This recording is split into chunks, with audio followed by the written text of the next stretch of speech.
আসসালামু আলাইকুম। এখন শুনবেন সংবাদ শিরোনাম। সংক্রমণের উচ্চ ঝুঁকিপূর্ণ ৩০ উপজেলায় চলছে বিশেষ টিকাদান কর্মসূচি। ৩ মে শুরু হবে সারা দেশে।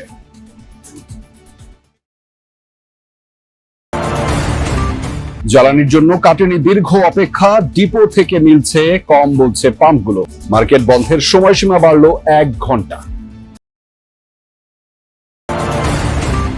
প্রধানমন্ত্রীর সঙ্গে মার্কিন রাষ্ট্রদূতের বৈঠক, বাংলাদেশকে জ্বালানি নিরাপত্তা দিতে আগ্রহী ওয়াশিংটন, জানালেন পররাষ্ট্রমন্ত্রী। সরকারি চাকরিতে প্রবেশের বয়সসীমা ৩২ করে সংসদে বিল পাস। জুলাই সনদ বাস্তবায়নে পন্থা নিয়ে সরকার ও বিরোধী দলের বিতর্ক। এতক্ষণ শুনছিলেন সংবাদ শিরোনাম, এখন দেখবেন বিস্তারিত। ঢাকার হাসপাতালগুলোতে বাড়ছে হামের রোগী। রাজধানীর ডিএনসিসি ডেডিকেটেড কোভিড-19 হাসপাতালের শিশু ওয়ার্ডে গেল ২৪ ঘন্টায় নতুন করে ভর্তি হয়েছে ৭২ জন। সকালে এক শিশুর মৃত্যুর খবরও জানিয়েছে হাসপাতাল কর্তৃপক্ষ। রোগীর চাপ সামলাতে রীতিমতো হিমশিম অবস্থা তাদের। এদিকে হাসপাতাল পরিদর্শন করে ঢাকা উত্তর সিটি কর্পোরেশনের প্রশাসক জানিয়েছেন, হামে আক্রান্ত শিশুদের চিকিৎসায় সর্বোচ্চ আন্তরিক রয়েছে সরকার। রোগীদের কারো বয়সই ২-৩ বছরের বেশি নয়। জাগতিক জটিলতা না বোঝার বয়সে তীব্র যন্ত্রণায় হাসপাতালে কাতরাচ্ছে নিষ্পাপ এসব শিশু। হামের কারণেই তাদের এই করুণ দশা। ডিএনসিসি ডেডিকেটেড কোভিড-19 হাসপাতালের তথ্য, হামে আক্রান্ত হয়ে ৩০০ রোগী ভর্তি রয়েছেন এখন। শনিবার ৭২ জন শিশু ছাড়পত্র নিয়ে বাড়ি ফিরলেও সমসংখ্যক ভর্তিও হয়েছে। কমবেশি সবারই উপসর্গ এক। আসছি কালকে রাত্রে ১২টা বাজে, ওনারা ট্রিটমেন্ট করতেছে, ভালোই করতেছে, কিন্তু ওর জ্বরটাই কমতেছে না। এখনো জ্বর ১০২, ১০৩ এরকম, এই নিচে নামতেছে না জ্বর। জ্বর ছিল প্রথম জ্বর আসার পরে মরছে। ঠান্ডা, জ্বর, কাশি। ৫ দিন থেকে জ্বর আর ছোট ছোট গায়ে হাম উঠছে। আমি কামরাঙ্গীর চর থেকে আসছি। বাচ্চার অবস্থা অনেক সিরিয়াস ছিল, শ্বাসকষ্ট ছিল, মুখে গা ছিল, তার জন্য এখান থেকে ঢাকা মেডিকেল থেকে আমাদেরকে রেফার করছে। দেশের বিভিন্ন এলাকা থেকে হাম আক্রান্ত অনেক রোগী ঢাকায় আসছে চিকিৎসা নিতে।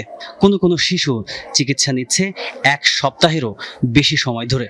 সিস্টার আসছে, ডাক্তার আসছে, ওনারা দেখছে, দেখার পরে বললো আপনার বাবুর তো ওই হামের র্যাশ এগুলো নাই, ঠান্ডা জ্বর যেহেতু কমছে আপনার এখানে থেকে লাভ নেই। এই যে চোখ খুলতে পারে নাই ২ দিন, আবার হাম বাইরে ছিল, আবার ঠান্ডা, কাশি, নিউমোনিয়া ধরছিল। হাম হলে সাধারণত দেখা যাচ্ছে বাসা বাড়িতে রাখলে একটু যত্ন নিলে, কেয়ার করলেই সুস্থ হয়ে যায়, কিন্তু এরকম একটা যে জটিল পর্যায়ে। রাজধানীতে আজও দিনের শুরুতেই জ্বালানি তেল সংগ্রহে কয়েক কিলোমিটারের দীর্ঘ সারি দেখা গেছে ফিলিং স্টেশনগুলোয়। ভোর থেকেই অপেক্ষায় ছিল গ্রাহকরা। তাদের অভিযোগ, অবৈধভাবে মজুত করার কারণেই তেলের সংকট। পাম্প কর্তৃপক্ষ বলছে, ডিপো থেকে নিয়মিত সরবরাহ এলেও চাহিদা পূরণে তা অপর্যাপ্ত। জানান, প্রতিদিন ডিপো থেকে একই পরিমাণে তেল পাচ্ছেন তারা, তবে মজুতদারির অভিযোগ পাম্প কর্তৃপক্ষ দোষারোপ করছেন গ্রাহকদের। পাম্পে পাম্পে ব্যক্তিগত গাড়ি আর মোটরবাইক চালকদের দীর্ঘ সারি, সবারই অপেক্ষা জ্বালানি তেলের জন্য। নিকুঞ্জের একটি ফিলিং স্টেশনে যানবাহনের সারি ছিল দুদিক থেকেই। একদিক ছাড়িয়ে যায় কুর্মিটোলা হাসপাতাল, আরেক দিক চলে যায় খিলক্ষেতের স্থানীয় এলাকার ভিতরে। তেল নিতে যারা এসেছেন তাদের অধিকাংশই ভোর থেকে লাইনে দাঁড়িয়ে। ডিপো থেকে ফিলিং স্টেশনে তেল লোড হওয়া মাত্র অনেক জায়গায় গ্রাহকদের হর্ষধ্বনি দিতে দেখা যায়। ১২ মিনিট কম ১১টা বাজতেছে, এখনো আমরা তেল পাচ্ছি না। ফজরের আজানের পর থেকে তেলটা দেওয়া শুরু করে, তাইলে আমরা সবাই ডিউটিতে যাইতে পারি। আজকে আমি ডিউটি করতে যাইতে পারি নাই, আমার স্যালারি অফিস থেকে কাইটে দিবে, কিচ্ছু করার নাই। তাও এদিকে পাওয়া যায়, অন্য জায়গায় পাওয়াই যায় না। অনেক গ্রাহক রাত থেকেই লাইনে দাঁড়ানো, গাড়িতে জ্বালানি না থাকায় নিরুপায় হয়ে দীর্ঘ সময় ধরে অবস্থান। সিরিয়াল কিন্তু সে জামতলা পার হয়ে এলাকার ভিতরে ঢুকে গেছে। আমার গাড়ি বন্ধ হয়ে গেছে, ধাক্কাইতে পুরো শরীর ঘামটা অবস্থা খারাপ। পরে গেছে এক লোকাল দোকানে ২০০ টাকার নিচে তেল দিবেই না। আমি আধা বেলা সময়, সপ্তাহে একদিন ছুটি পাই। আমি একদিন ছুটির ভিতরে যদি আমি আধা বেলা সময় এখানে কাটাই, তাহলে আমার বাকি কি আর কাজ নেই ভাই? অধিকাংশ পাম্প কর্তৃপক্ষই বলছে তেল সরবরাহ স্বাভাবিক। মাঝে মধ্যে সরবরাহ কম হলেও প্রভাব পড়ার কথা না বলে দাবি করেন অনেকে। তবে এবার এমন হওয়ার কারণ গ্রাহকদের মাঝে বিরাজমান আতঙ্ক থেকে অতিরিক্ত কেনার প্রবণতা। আনুষ্ঠানিক যে পাম্পগুলি আছে জ্বালানি আমদানির ক্ষেত্রে বাংলাদেশের ওপর কোনো দেশের বাধ্যবাধকতা নেই বলে জানিয়েছেন পররাষ্ট্রমন্ত্রী খলিলুর রহমান। জানিয়েছেন যুক্তরাষ্ট্রের সাথে বাংলাদেশের কোনো গোপন চুক্তি নেই, সাশ্রয়ী দামে সরকার যে কোনো উৎস থেকে এই তেল কিনতে পারবে। প্রধানমন্ত্রী তারেক রহমানের সাথে ঢাকায় নিযুক্ত যুক্তরাষ্ট্রের রাষ্ট্রদূত ব্রেন ক্রিস্টেনসেনের সৌজন্য সাক্ষাতের পর মন্ত্রী কথা জানিয়েছেন। প্রধানমন্ত্রীর দায়িত্ব নেওয়ার পর প্রথমবারের মতো তারেক রহমানের সাথে সৌজন্য সাক্ষাৎ করতে আসেন ঢাকায় নিযুক্ত যুক্তরাষ্ট্রের রাষ্ট্রদূত।